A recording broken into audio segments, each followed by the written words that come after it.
한국전쟁 당시 민간인 학살의 진실은 아직도 제대로 밝혀지지 않고 있는데요.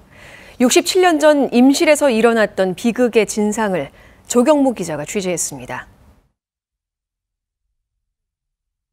임실의 산 중턱에 있는 폐광산.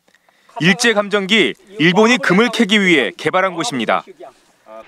한국전쟁이 한창이던 지난 1951년 3월 16일 인근 마을 주민 등 수백 명이 폐광 안에서 영문도 모른 채 죽었습니다.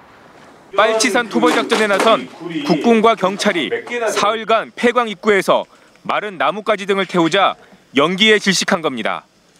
연기를 피해 광산 입구로 뛰쳐나온 주민들은 미리 대기하고 있던 군인과 경찰들에게 무참히 총살당했습니다. 당시 희생자 중에는 여성들과 어린 아이들까지 포함되어 있는 것으로 알려지고 있습니다. 올해 76살 최원주 할아버지의 아버지도 인민군을 피해 이곳에서 숨었다가 변을 당했습니다. 10살 어린 나이에 숨진 아버지의 시신을 직접 수습해야 했던 최 할아버지는 당시 참혹했던 상황을 또렷하게 기억합니다. 그 동네 어른들이 그러더라고. 아버지인가 너 확인을 해야 한다.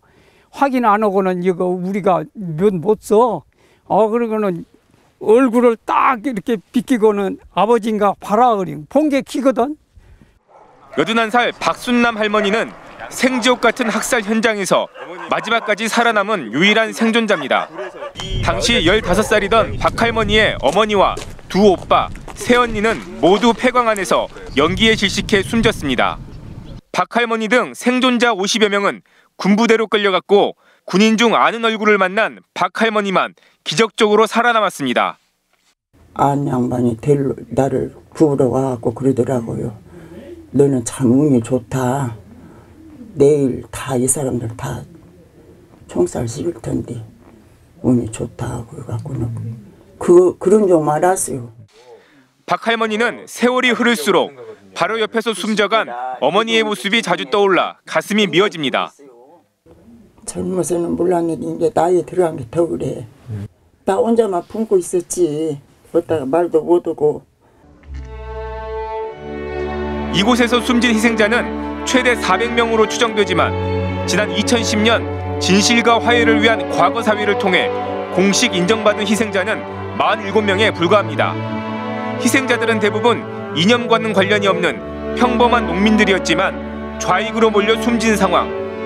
많은 유족이 이런 사실을 쉽게 드러내지 못하고 조사에 응하지 않았기 때문입니다. 불태놓고 본 게 전빨시 사람들은 없고 전부 양면들이야. 전부 지금 죽은 사람들 79를 찾아온 유족들 이 사람들을 좀 살았기 때문에 각별하게 안 돼. 전부 양면들이야. 전부 불쌍 그때 없이 불쌍한 사람들. 가해자인 군과 경찰은 이 비극적 사건을 성공적인 빨치산 토벌작전으로 왜곡해 기록으로 남겼던 것으로 진실과 화해를 위한 과거 사위 조사를 통해 확인됐습니다. KBS 뉴스 조경모입니다.